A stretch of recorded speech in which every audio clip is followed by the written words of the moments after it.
Bismillahirrahmanirrahim. Assalamualaikum warahmatullahi wabarakatuh. Alhamdulillah nahmaduhu wa nasta'inuhu wa nastaghfiruh wa na'udzu billahi min syururi anfusina wa min sayyiati a'malina. May yahdihillahu fala mudhillalah wa may yudlil fala hadiyalah. Wa nashhadu an la ilaha illallah wahdahu la syarikalah wa nashhadu anna Muhammadan abduhu wa rasuluh. Rabbi shrah li sadri wa yassir li amri wahlul 'uqdatam min lisani yafqahu qawli, amma ba'd. Alhamdulillah, syukur kepada Allah Subhanahu wa taala kerana masih lagi memberi peluang untuk kita bersama-sama dalam majlis ilmu, iaitu sambungan surah Fussilat. Pada petang ini insya-Allah ayat yang ke-45. A'udzubillahi minasyaitonirrajim. Bismillahirrahmanirrahim. Walaqad atayna Musal kitaba fakhtulifa fihi walaula kalimatun sabaqat min rabbika laqudiya bainahum wa innahum lafi syaqqim minhu murib. Ayat ini merupakan ayat teguran Allah, teguran ayat zajrun.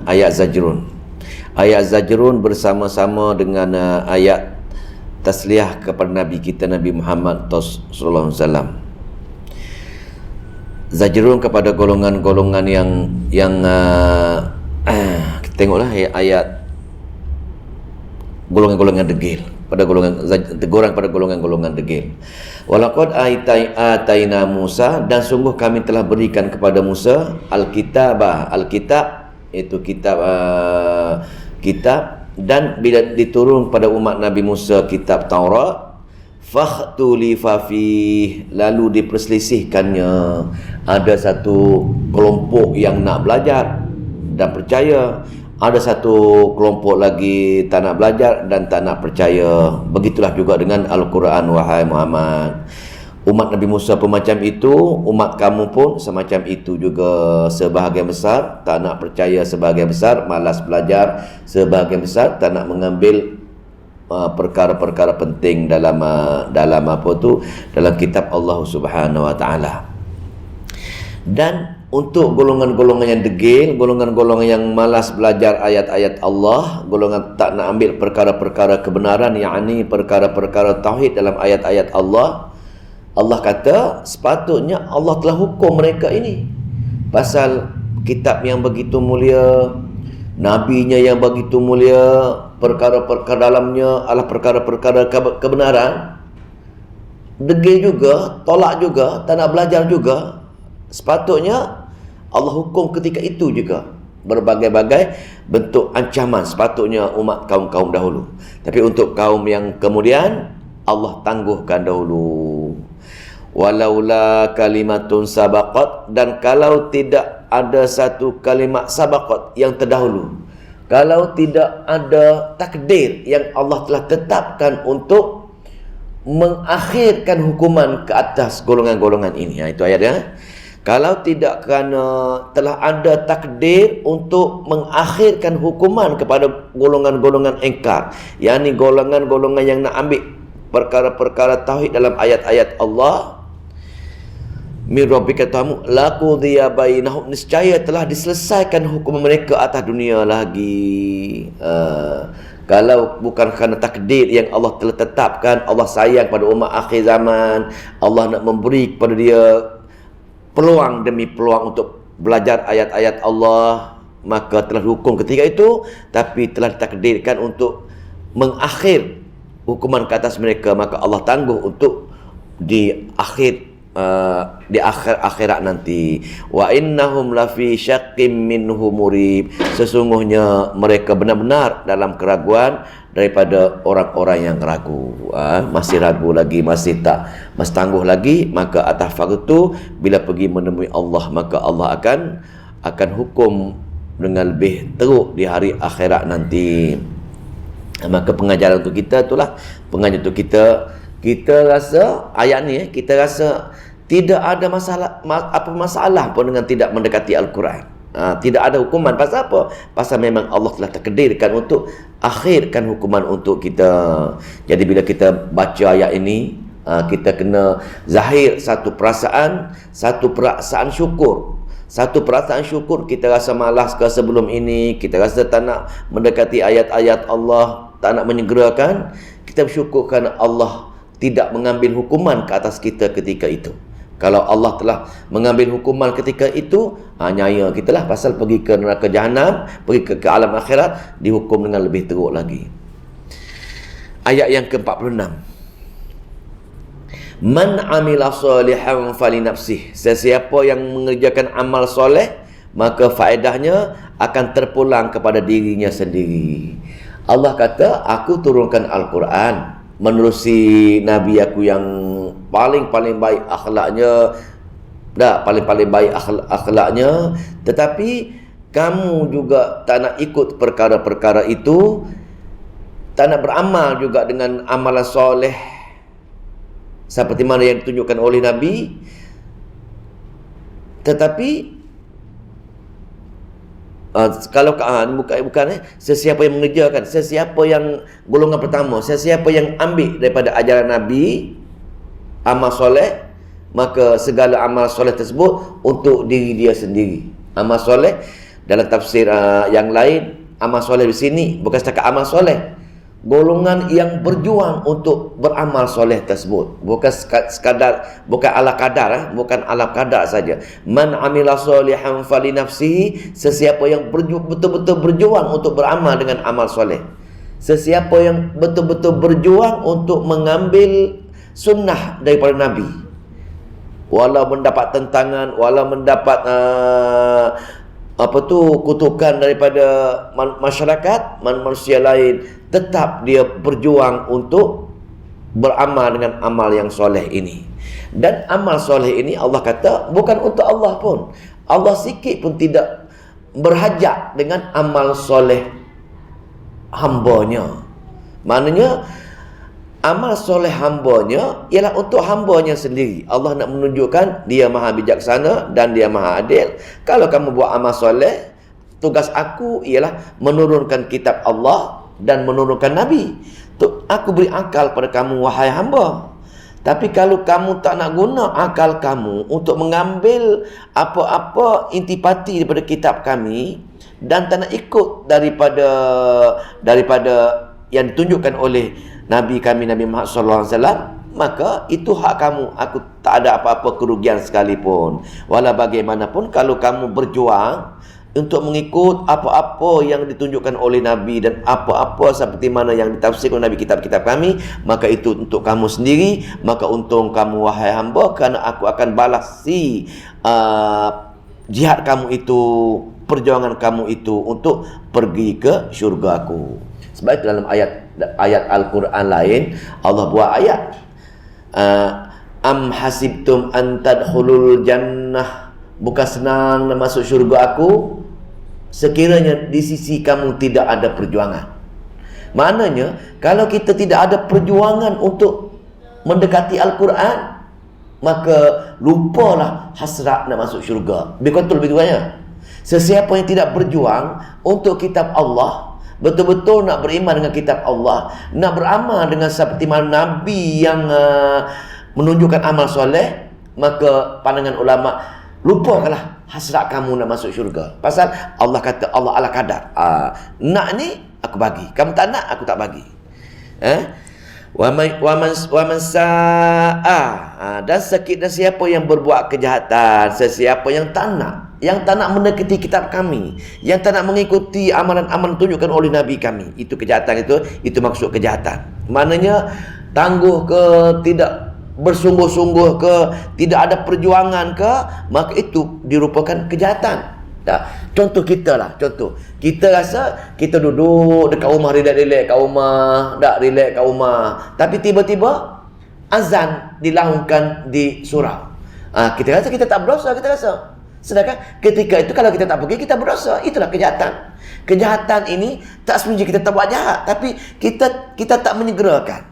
Itu atau kita tinggalkan perkara-perkara baik, itu dipanggil perkara-perkara jahat, itu dipanggil kejahatan. Waman asa'a fa'alaiha, sesiapa yang berbuat kejahatan maka bahayanya untuk menimpa dirinya sendiri juga. Maka di sinilah pasal apa? Pasal Allah, bagi Allah aku telah turunkan Al-Quran, aku telah bagikan akal, tapi kamu tak nak guna akal kamu untuk apa yang aku cerita ke dalam Al-Quran kami, maka kamu tangguh sendirilah wahai hamba. Wama rabbuka apa tu, dan Tuhan kamu bidhallamin lil abid, tidak sekali-kali berlaku zalimat. Ini Allah menafikan secara terus. Allah menafikan secara tu bahawa Allah sekali-kali, Allah menafikan dengan begitu keras. Aku sekali-kali tidak sikit pun memberi kezaliman kepada hamba aku. Tengok betapa Allah sangat sayang dengan kita, betapa Allah nak kita masuk syurga. Allah kata, aku sikit pun tidak ada nak menzalimi hamba aku untuk letak hukum hamba aku dalam syurga, tetapi hamba aku yang tak nak syurga. Kenapa hamba aku tak nak syurga? Hamba aku tak nak syurga kerana hamba aku tak nak berjuang, tak nak ada perasaan berjuang untuk memahami ayat-ayat aku. Maka itulah ayat yang 46 ini begitu terasalah kalau kita tidak ada semangat juang dalam diri kita. Kita rasa ala kadar, tak apalah, besoklah, tunggulah. Maka lama-lama Allah matikan kita secara tiba-tiba begitu. Ayat 46. Ayat 47. Ilaihi yuraddu ilmu sa'ah. Ilaihi yuraddu ilmu sa'ah. Kepadanya dikembalikan pengetahuan tentang hari kiamat. Di sini dipanggil pengetahuan mengenai ilmu. Allah nak ceritakan Allah saja yang maha ilmu. Dan kalau sifat ilmu ini ada pada orang lain, seolah-olah manusia tersebut telah mengambil sifat-sifat Allah, dan itu dikatakan syirik. Pasal ilmu ini hak mutlak Allah Subhanahu wa taala. Ilmu pada orang lain ialah pemberian Allah atau saja. Dia beri, kalau dia nak beri, dia beri ketika itu saja ilmu Allah. Maka ilmu tentang perkara-perkara ke depan, ini ilmu Allah, ilmu kiamat, bila hari kiamat, hak milik Allah. Tidak ada seorang pun tahu, walaupun dia malaikat, walaupun dia nabi, selain daripada Allah tidak tahu bila hari kiamat. Jadi kalau orang mengatakan kiamat berlaku tahun sekian, mana itu kita itulah dia telah mengambil ilmu Allah. Kalau dia yakin i'tiqad, dia telah melakukan kesyirikan kepada Allah Subhanahu wa taala kerana mengambil sifat ilmu Allah kepada dia. Ini sama juga dengan perkara-perkara ilmu ini, bukan setakat sahaja ilmu mengenai hari kiamat. Kalau kita mengetahui perkara-perkara gaib pun, tahu benda-benda gaib pun, kita telah mengambil ilmu tersebut. Sebab tu dalam tafsir Imam Razi, Fakhr Razi, dia mengatakan kalau manusia baca ayat Al-Quran, tahu mengenai sifat maha ilmu dan maha kudrat Allah, dia akan jauh daripada sifat syirik kepada Allah Subhanahu wa taala. Lepas tu, wa ma tukhriju min thamaratin, wa ma tukhriju, dan tidak keluar thamaratin, buah-buahan, min akmamiha, daripada tandannya, wa ma tuhillu, dan tidak mengandung, min untha, setiap perempuan, wala tada'u, dan tidak melahirkan, illa bi'ilmihi, kecuali sepengetahuan Allah.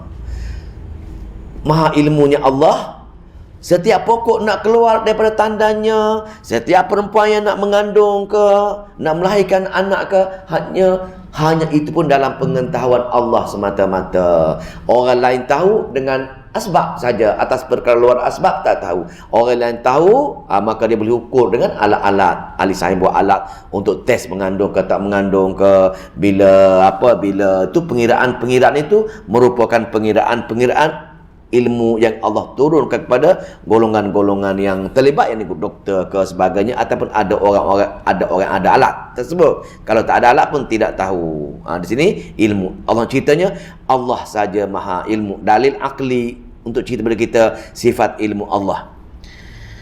Wa yauma yunadihim, dan dia memanggil mereka. Jadi bila pergi kepada hari akhirat, orang yang mengambil ilmu Allah akan cenderung kepada kesyirikan. Kerana meletakkan selain Allah pun ada ilmu-ilmu gaib, maka dia minta tolong kepada selain daripada Allah tersebut. Golongan-golongan ini Allah kata bila Allah matikan dia ataupun di hari akhirat nanti lepas kiamat, maka Allah akan buat pengumuman. Wa yauma yunadihim, mereka dia akan panggil golongan-golongan yang buat kesyirikan atas dunia tadi. Yang membuat kesyirikan kenapa? Kerana mereka tidak belajar ayat-ayat yang macam ini, tak faham ayat-ayat Allah. Dalam arti kata yang lain, mereka menjauhi kitab Al-Quran Allah, tak faham kitab Al-Quran Allah, maka dia cenderung buat amal yang bercanggah dengan huraian Allah, peringatan Allah dalam kitab Allah. Maka Allah panggil semua sekali, aina syurakai, mana dia sekutu-kutu dengan aku dahulu, dengan aku pun kamu beribadat, dengan aku pun kamu berdoa, dengan aku pun kamu minta tolong ada hajat dan masalah. Dalam masa yang sama, wahai hamba, atas dunia dahulu kamu bergantung harap, kamu minta tolong, kamu menyeru juga kepada selain daripada aku. Kamu tak yakin dengan aku, ataupun kamu doa dengan aku masih tak makbulkan lagi, tapi kamu cepat berputus asa, kamu terus berdoa, terus minta kepada perkara-perkara selain dari aku, dan kamu jual atas nama ikhtiar kamu. Kamu jual atas nama aku yang bagi apa salahnya pasal kejahilan mengenai kesyirikan tersebut. Mana dia? Aina syurakai, mana dia sekutu-sekutu yang kamu bergantung harap, yang kamu yakin bertolong kamu di dunia dulu, yang boleh menyelesaikan hajat kamu atas perkara-perkara luar asbab, yang boleh memenuhi tuntutan hajat kamu atas perkara-perkara sebab. Mana dia sekarang ini? Allah nak mengazab dari segi rohani, nak menyeksa pemikiran ahli-ahli neraka jahanam ini. Apa kata golongan-golongan yang buat syirik, golongan yang tak mengambil perkara-perkara tauhid Al-Quran? Qalu, mereka berkata,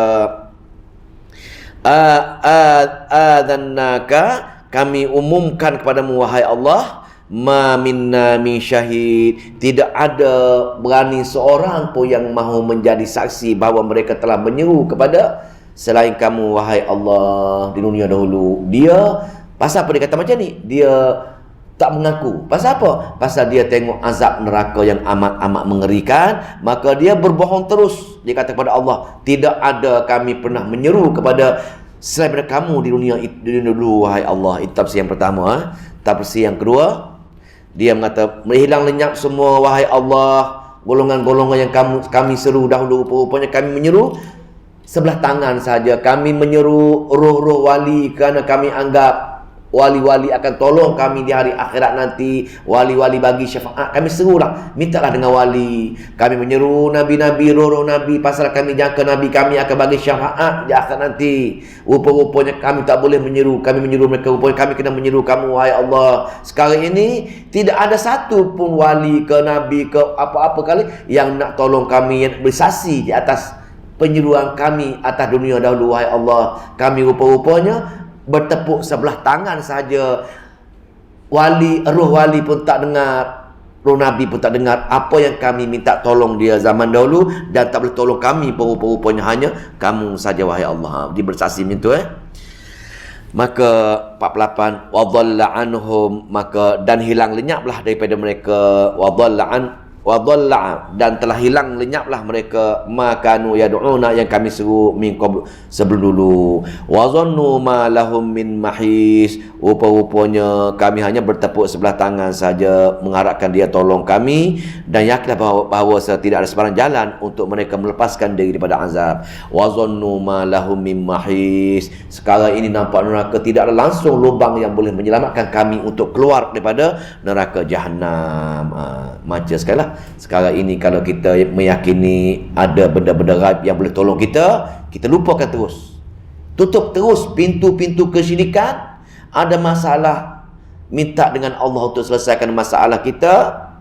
Ada hajat, minta dengan Allah yang boleh menyempurnakan hajat kita. Tutup terus pintu-pintu lain untuk bertawassul kepada selain daripada Allah Subhanahu wa taala. Itu yang lebih selamat. Yang lebih selamat, yakinlah bahawasanya kita tutup terus mana-mana pintu syirik yang ada pasal dosa syirik ini, dosa yang Allah tidak akan ampun selagi kita tak sedar kesalahan kita tersebut, dan kita rasa benda itu benar, benda itu tak salah. Sebab tu kita kita jahil ilmu Al-Quran, maka kita merasakan tidak ada salah silapnya perkara-perkara tersebut. Atas fakta itulah, atas ini dah dari segi ibrah kat sini. Saya cerita bab ibrah sini kan. Pasal dosa syirik, dosa perkara-perkara khurafat, dosa-dosa bid'ah ini, selagi kita tak belajar Al-Quran, kita tak tahu. Kita rasa benda baik, apa salahnya buat benda baik. Tetapi dosa-dosa lain, dosa-dosa mengumpat, dosa mencuri, dosa bunuh orang, dosa zina, ataupun apa-apa dosa, kita tahu perkara-perkara ini adalah dosa, kesalahan, kita tahu. Tapi walaupun kita buat, tapi kita tahu dia berdosa. Tapi perkara-perkara syirik, perkara-perkara bid'ah, kita tak tahu dia hanya merupakan dosa, patut kita kira ia merupakan sunnah dan perkara tauhid. Jadi kita mati macam itu.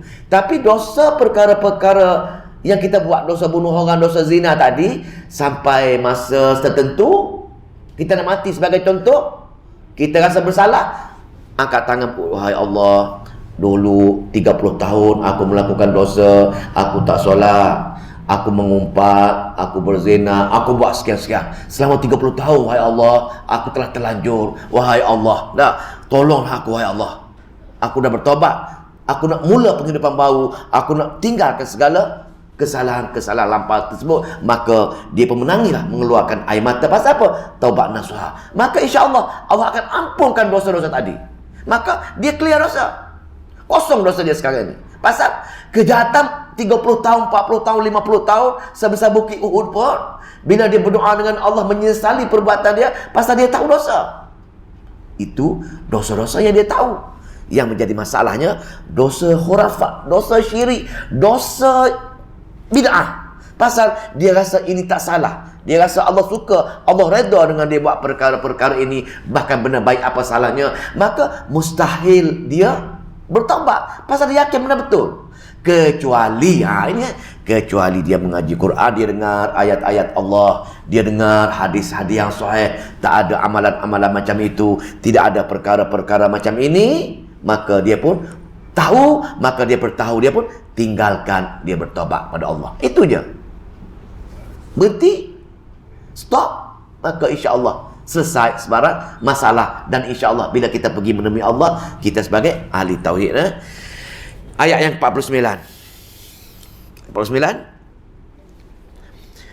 La yas'amul insanu minad du'ail khair. Manusia tidak jemu-jemu memohon kebaikan.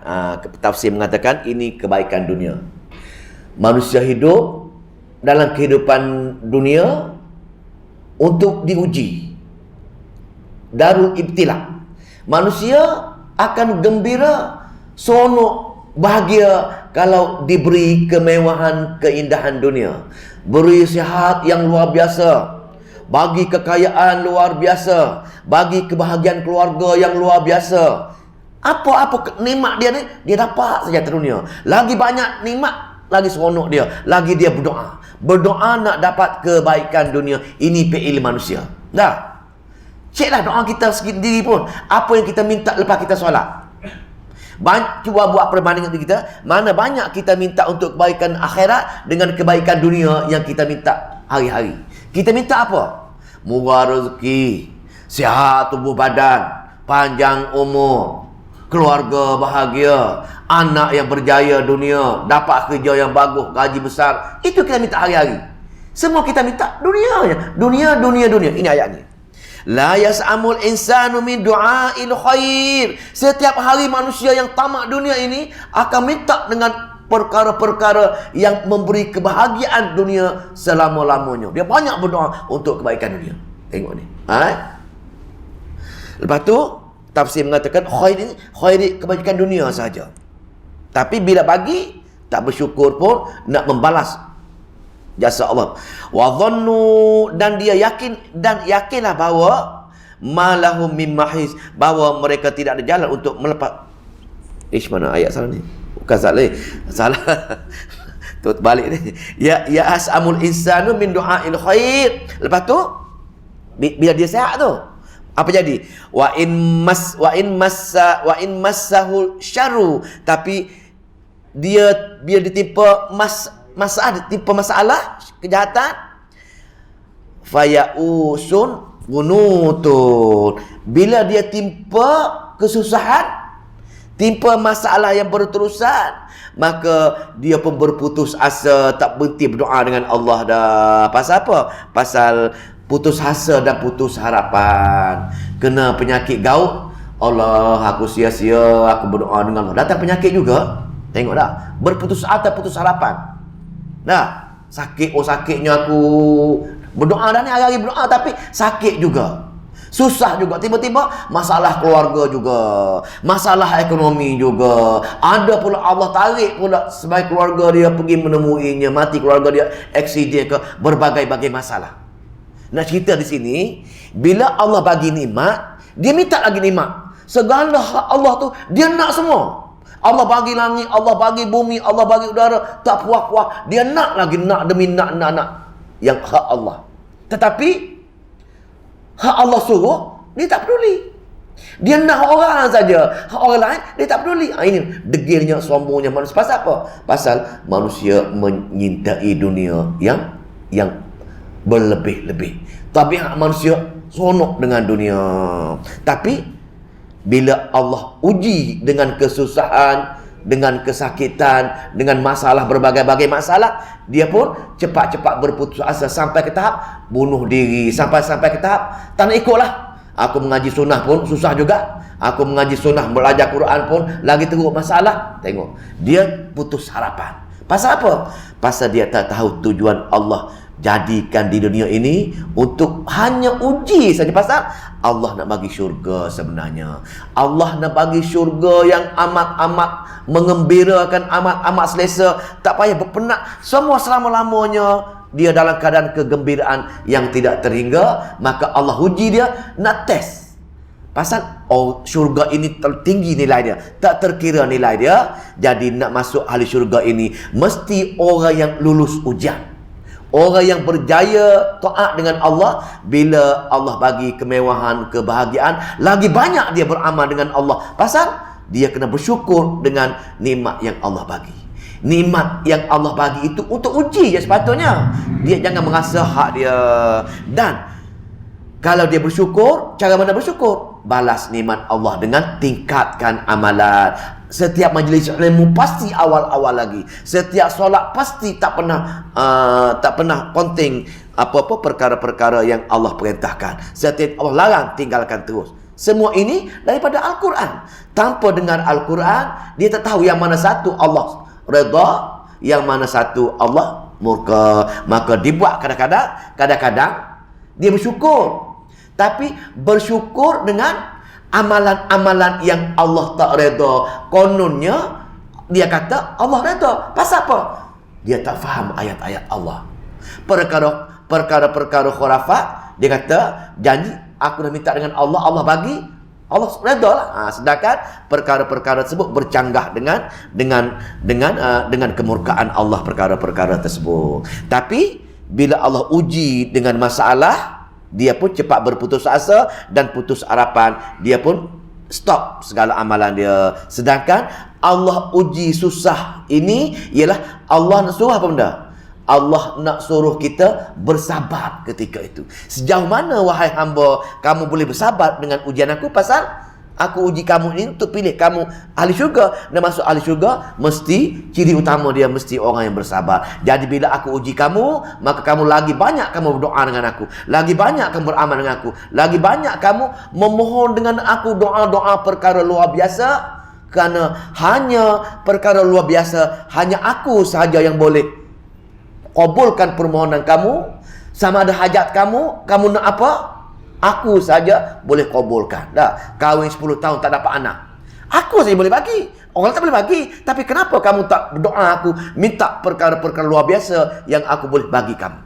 Kamu ada masalah penyakit yang betul-betul kritikal, kanser tahap keempat, doktor kata tak boleh dah, kamu tak ada ruang dah, tunggu mati saja. Tak pernah kita berdoa, wahai Allah, aku ini kanser tahap keempat dah. Aku tahu tiada cara dah kecuali kamu saja boleh menggunakan perkara luar biasa kamu, wahai Allah, untuk menyembuhkan penyakit kanser aku. Tak pernah kita berdoa semacam itu. Pasal apa? Kita tak tahu. Maksudnya perkara-perkara luar biasa Allah. Api yang panas Allah boleh jadi sejuk. Manusia yang hanya mampu tidur hidup 60 tahun. Nah, tapi pemuda kafir boleh tidur sampai 300 tahun. Itu perkara-perkara luar biasa Allah. Kita tak pernah minta. Pasal apa? Kita sombong dengan Allah Subhanahu Wa Taala. Ayat 50. Panjang sih, kena ringkas sikit. Walain azaqnahu rahmatan minna min ba'di dharran walain azaqnahu rahmatan, dan sesungguh jika kami bagi kepada kamu rahmat, pemberian rahmat, minna dari kami, min ba'di dharra, daripada bencana yang menimpanya, la yaqulunna hadza li. Dia kata, demi sesungguhnya jika kami beri merasai nikmat dengan dia, selepas kami ditimpa kesusahan, tengok ni, maka dia mengatakan, ini hak kelebihan kepandaian aku. Orang tu sakit kanser tadi, kanser tahap keempat. Allah kata dia berdoa dengan aku, aku kabulkan permohonan menyembuh kanser tersebut. Tapi lepas itu mungkin sebulan 2 bulan dia berdoa, wahai Allah, alhamdulillah syukurnya kamu sembuh aku. Itu 2-3 bulan pertama. 3-4 bulan kedua dia lupa dah jasa Allah tadi. Dia katakan, aku kalau tak ada doktor sekian-sekian, kalau tak ada sekian-sekian, dia mula-mula menjual perkara-perkara lain. Dengan sebab aku makan, contoh, aku 3 bulan aku makan pokok ulam raja sekilo sehari, sembuh kanser aku. Dia tenggelam. Allah diminta dengan Allah tadi. Allah kata manusia ini, bila aku selesaikan masalah dia lupa untuk aku yang bagi tadi. Walaupun perkara-perkara dalam asbab pun pergantungan masih lagi dengan Allah Subhanahu Wa Taala. Demi sungguhnya jika kami beri dia merasa suatu rahmat daripada kami, sudah kami timpa kesusahan, berkatalah ia dengan sikap tidak bersyukur, ini ialah hak aku, hasil usahaku semata-mata. Itulah golongan-golongan yang cepat lupa diri. Tenggelam Allah, tenggelam dia berdoa dengan Allah, dia nampak asbab dia saja. Lepas tu aku hazam wa ma azunnu sa'ah wa ma azunnu sa'ah, dan aku tidak mengira adanya hari kiamat qaimat akan terjadi. Orang macam ini, golong ini, orang Arab jahiliah ini, dia tak yakin adanya hari kiamat, maka atas faktor juga dia menyertai, dia buat kerja untuk dunia semata-mata. Dia tak yakin adanya hari kiamat, adanya hari kematian, adanya hari pembalasan semula. Orang Arab jahiliah ini, dia tak ada kitab, maka dia tak yakin adanya hari akhirat, dia buat untuk dunia saja. Itu untuk dia. Untuk kita, kalau kita juga berfaham macam ni, kenapa? Pasal kita tak belajar ayat-ayat akhirat dalam Al-Quran, kita tak meyakini. Pasal setakat dengar sekali, 2 kali, tidak berulang kali dengan adanya hari akhirat, adalah pergi ke hari akhirat, usaha ikhtiar kita tak ada untuk pergi ke hari akhirat, maka kita pun termasuk golongan yang degil juga. Wala in ruji'tu ila rabbi innali 'indahu lal husna. Tak nampak mata apa. Walunabbi annal ladzina kafaru bima 'amilu walanuziqannahum in azabin ghalis. Dan kalau kembali kepada Tuhanku sekalipun, kalau aku mati pun, kalau dia kata kalau aku mati pun, orang Arab ni, kalau aku mati pun dia kata, pasal sekarang ni Allah suka dengan aku, sebab tu Allah bagi kemewahan dengan aku. Kalau aku mati pun aku mewah juga ni. Ini ialah apa? Orang yang syok sendiri. Bila dia suka dunia, mewah dunia, dia kata Allah suka dengan dia, dia lupa yang Allah uji dia. Kesalahan kita di sini ialah kita lupa dunia ini tempat uji. Bila kata kita senang, mewah, bahagia dunia ini, kita rasa Allah suka dengan kita, maka kita pun jarang berdoa dengan Allah, tak bergantung harap dengan Allah. Jarang kita bergantung, wahai Allah, aku risau, aku pergi akhirat ni, bagaimana nasib aku, wahai Allah, bagaimana nasib keluarga aku, wahai Allah. Kita risau dalam keadaan bergantung harap. Tak ada ni. Oh ya, aku hari ni tak buat dosa. Aku ni cukup dah amalan aku. Aku semalam tak pernah tinggal. Aku puasa tiap-tiap Senin Khamis. Aku buat baik, aku infak. Maka dia pun rasa cukup amalan dia. Maka orang macam ini, dia tak bergantung harap. Dia rasa dia kaya. Ini menjadi suatu kesalahan. Pasal apa? Itu bukan tiket pergi ke syurga. Tiket pergi syurga, rahmat Allah. Amal banyak mana pun kita kena bergantung harap dengan Allah Subhanahu Wa Taala. Pasal apa tadi? Pasal dia kata cukup dah amalan dia. Dia dah baik segala-galanya. Kalau aku mati pun, pasti dah Allah bagi syurga dengan aku. Dia rasa macam itu. Tak bergantung harap dengan Allah. Maka demi sungguhnya kami akan beritahu kepada orang-orang kufur ingkar itu akan keburukan mereka yang kerjakan. Bila dia mati nanti, orang macam ini satu demi satu aku akan bagi tahu orang-orang tadi yang rasa dia kaya, dia rasa cukup dengan amalan-amalan dia tak bergantung harap dengan kami. Aku akan cerita dengan satu demi satu segala amalan aku tolak amalan dia. Maka dan kami akan beri mereka azab yang amat berat untuk golongan-golongan ini. Berat sekali ayat 51. Wa iza an'amna 'alal insani a'rada wa na bijanibih wa iza massahu syarru fazu du'a in arid. Tadi golongan yang sama ayat Tadi golongan orang yang Allah bagi karunia, dia lagi minta dengan Allah Subhanahu Wa Taala. Golongan ini golongan orang beriman ni. Golongan orang dah terima Islam. Golongan ini semisal juga dengan ayat 49 tadi. Ayat 49 tadi Allah bagi dunia, dia lagi nak dunia, lagi minta dengan dunia. Ayat ini wa iza an'amna 'alal insani, dan apabila kami kurniakan nikmat kepada manusia, maka berpalinglah dia serta menjauhkan diri, tidak bersyukur. Golongan kedua ini dia tak berdoa, tak bersyukur terus. Allah bagi nikmat, dia tinggal terus. Pasal apa? Dia mengatakan dia hebat, dia cekap, dia ada kebolehan luar biasa, maka dia rasa dialah segala-galanya. Dan wa iza massahu syarru, dan dia ditimpa kesusahan, maka da'ain arid, dia akan berdoa dengan panjang-panjang dan lebar-lebar. Orang ni tak boleh susah. Kalau dia senang, dia lupa. Kalau Allah bagi dia susah, dia berdoa dengan Allah Subhanahu Wa Taala. Nak cerita di sininya, Islam bukan macam itu. Dia senang ke, dia kena bersyukur. Dia susah, dia kena sabar dan berdoa. Saya ringkas sikit. Qul ara'aytum in kana min 'indillah thumma kafartum bihi man adallu mimman huwa fi syiqaqin ba'id. Katakanlah wahai Muhammad. Pasal semua cerita-cerita tadi ialah golongan-golongan orang yang tidak memberi penekanan kepada Al-Quran. Orang yang tak nak belajar memahami Al-Quran, maka dia tidak dengar semua kata-kata Allah. Mungkin separuh kata-kata Allah dia tak tahu dan dia amalkan. Ini termasuk kategori jahil. Jadi bila dia pergi menemui Allah nanti, Allah akan tanya dia, kenapa kamu buat di sini? Oh, aku tak tahu, wahai Allah, aku tak tahu. Di depan Allah tak boleh kata kita tak tahu. Tak boleh. Pasal Allah kata, tak tahu? Aku kan turun Nabi, aku kan turunkan Al-Quran. Mana boleh kamu kata tak tahu? Nak ceritanya, orang Islam ini tak boleh di depan Allah kata tak tahu. Pasal kita dah ada Quran, dah ada Nabi, dah ada guru. Kenapa tak nak belajar? Pasal tak belajar, tak boleh berhujah dengan tak tahu. Maka di sini, wahai Muhammad, sudahkah nampak baiknya keadaan kamu jika Al-Quran ini dari Allah, kemudian kamu mengingkarinya? Wahai Muhammad, bagi tahu umat kamu, tahu tak mereka Quran ini daripada Allah? Kenapa mereka tak nak belajar memahaminya? Allah tegur. Pasal apa? Pasal golongan-golongan setengah, golongan-golongan Arab ini, dia tahu Quran daripada Allah, dia tahu. Tapi kerana kesombongan dia leka dengan buat kerja-kerja lain. Saya ambil Raja Rom.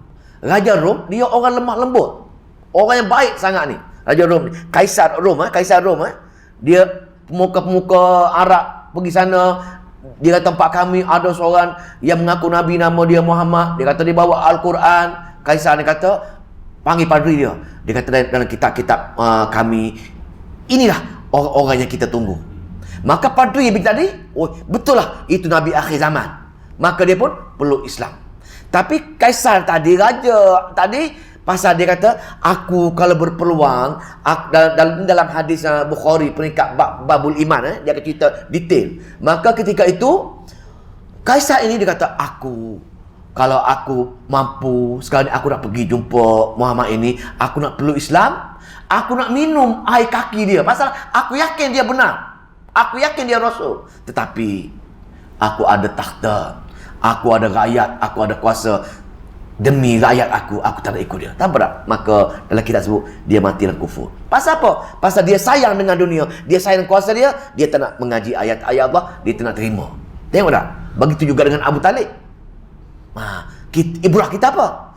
Ibrah kita pun, kalau kita tak nak terima, tak nak belajar Al-Quran, kita sama ada jahil ataupun kita sombong, maka hukumnya sama. Orang jahil tak belajar ke, orang degil ke, dua sama saja. Maka Allah tempelak. Dah tahu dah Quran daripada Allah, kenapa nak belajar lagi?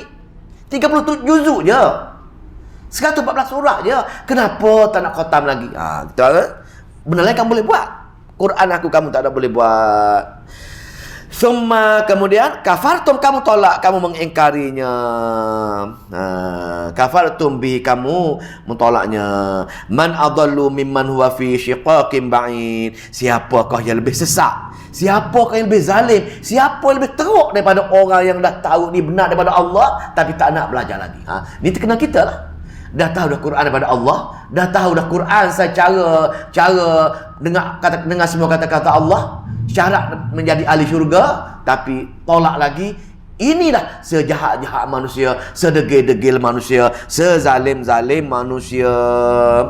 Teruk ayat ni, mimman huwa fi syiqaqin ba'id. Sesesat-sesat manusia, sezalim manusia. Orang inilah orang yang menangguh. Ayat lain, takut termasuk kita. Menangguh kau tak nak belajar ke, termasuk golongan-golongan ini. Ayat second last. Ini dalil akli lah. Dah cerita dah tentang macam itu. Degilnya lagi manusia, tolak lagi Al-Quran, tak nak belajar Al-Quran lagi. Degilnya manusia. Maka sanuzihim ayatina, sanurihim ayatina fil afaq. Kami akan perlihat pada mereka tanda-tanda kekuasaan kami di seluruh afaq, seluruh ufuk, timur, barat, semua langit, bumi ini, semua tanda-tanda kekuasaan kami. Dalam ayat kami cipta langit, kami cipta bumi. Tapi manusia saja baca ayat ini, tak nak mengucapkan subhanallah, tak nak ucapkan hebatnya Allah cipta langit bumi itu kita, maka manusia akan tengok macam tu je. Tidak ada sebarang kesyukuran, tidak ada sebarang hebatnya Allah, mensucikan Allah bila melihat adanya langit, ada bumi. Dalam Al-Quran pun Allah cerita, kat luar pun Allah cerita. Tidak ada. Pasal orang yang tak belajar ayat Allah, keluar tengok langit pun tak ada rasa apa-apa saja. Lepas tu al-afaq wa fi anfusihim, dan pada diri mereka sendiri, cantiknya kita ini, handsomenya kita ini, ada tangan, ada kaki, sempurnanya kejadian kita, tak pernah bersyukur pun Allah jadi kita begini cantik, begini handsome. Bahkan mengeluh, tak puas hati ada. Kenapalah aku kulit hitam? Kenapalah aku pendek? Kenapalah aku sekian-sekian? Kenapalah aku susah? Kenapalah aku tak ada kawan? Situ yang kita fikir. Sedangkan nikmat Allah buat kita begitu cantik, begitu sempurna. Tapi kita tak bersyukur dengan nikmat. Pasal Allah kata, aku buat tu, jasa aku sempurna kepada kamu, secantik-cantik makhluk, wahai manusia. Kena syukurlah. Wa fi answir hatta yatabayyana lahum, hatta sehingga jelas pada mereka bahawa Al-Quran alamna, hatta yatabayyana lahum annahu al-haqq, jelas bagi mereka benar sekali Quran. Yang rasa benar ini orang yang mengaji bertadabbur saja. Orang yang tak mengaji tadabbur tak jelas. Pasal dia tak mengulang-ulang ayat Allah, tak berdoa dengan Allah, maka Allah pun alar kadar dengan dia. Perkara-perkara dia cerdik, tapi perkara-perkara akhirat, perkara-perkara Quran, dia tak nampak kebenaran dia. Awalam yakfi bi rabbika annahu ala kulli syai'in syahid. Belumkah ternyata kepada mereka kebenaran itu, dan belumkah cukup bagi mereka bahawa Tuhanmu itu mengetahui dan menyaksikan segala sesuatu. Pasal sifat-sifat Allah, Allah Maha mengetahui dan Allah Maha mendengar. Tak cukup lagi kah? Orang yang macam kita, alhamdulillah, insya-Allah, hari-hari bertadabbur Al-Quran, hari-hari baca Quran, hari-hari duduk dalam majlis ilmu, insya-Allah Allah bagi kefahaman tentang adanya hari akhirat, tentang adanya jasa-jasa Allah. Kita selalu bersyukur, kita selalu sabar. Pasal apa? Pasal hari-hari kita dengan Al-Quran. Cuma mungkin keluarga kita jarang sekali bagi tahu dia. Kita akan ditanya, kenapa kita keluarga kita, apa yang kita dapat daripada ayat-ayat Allah Subhanahu Wa Taala? Apa dengan jiran-jiran kita, apa dengan kawan-kawan kita, apa dengan masyarakat, kita tak tunai. Ini yang kita risau dengan mereka. Kita risau, semoga Allah pun pilih mereka juga sama-sama dengan kita belajar Al-Quran, duduk dalam majlis-majlis ilmu. Insya-Allah semoga Allah membuka pintu hati mereka untuk sama-sama meyakini adanya hari akhirat dan sama-sama berjuang untuk beramal dengan amal soleh dan keimanan dengan Allah Subhanahu Wa Taala, dan beriman dengan adanya hari akhirat. Bila yakin adanya kita akan mati, yakin adanya hari akhirat, kita mulai hari ini akan bertungkus lumus, berikhtiar, tinggalkan segala perbuatan-perbuatan lampau kita, semata-mata berdoa dengan Allah, bertaubat dengan Allah untuk yakin adanya hari akhirat. Risau pasal hari akhirat alam negeri yang menerima hukuman saja. Yang lepas-lepas, yang lampau-lampau, lupakan. Pasal kita dah berdoa dengan Allah Subhanahu Wa Taala. Ayat terakhir untuk petang ini, ala innahum fi miryatin min liqa'i rabbihim. Ingatlah sungguhnya mereka yang kufur ingkar sentiasa berada dalam ragu-ragu tentang pertemuan dengan Tuhan mereka. Ini orang yang degil, orang kafir. Orang kafir dia ragu-ragu pasal dia tak ada Quran. Bila dia tak ada Quran, tak pernah baca Quran pun, dia tak tahu Allah ceritakan 1/4 Al-Quran cerita bab akhirat. Ada neraka, ada syurga, ada neraka, ada padang mahsyar, semua sekali. Orang yang tak baca Quran tak tahu langsung, tak tahu benda ni. Tapi kita pula orang Islam mengucap 2 kalimah syahadah, dah tahu dah ada Al-Quran. Dah tahu dah ada Al-Quran, tahu kitab Al-Quran daripada Allah, tahu kitab Quran Nabi dah bawa dah, tapi kita tak mengulang-ulang, tak faham, maka keyakinan dan ketakutan pada hari akhirat tak ada. Maka ikhtiar kita nak pergi pada hari akhirat tak ada. Maka lebih kurang juga dengan orang yang tak tahu tadi. Lepas tu, ala innahu bikulli syai'in muhit. Maka ingat sesungguhnya Allah Maha meliputi pengetahuannya akan tiap-tiap segala sesuatu. Maka Allah Maha mengetahui. Maka sifat Allah Maha pemurah, sifat-sifat Allah Maha pengampun, Maha ke-11.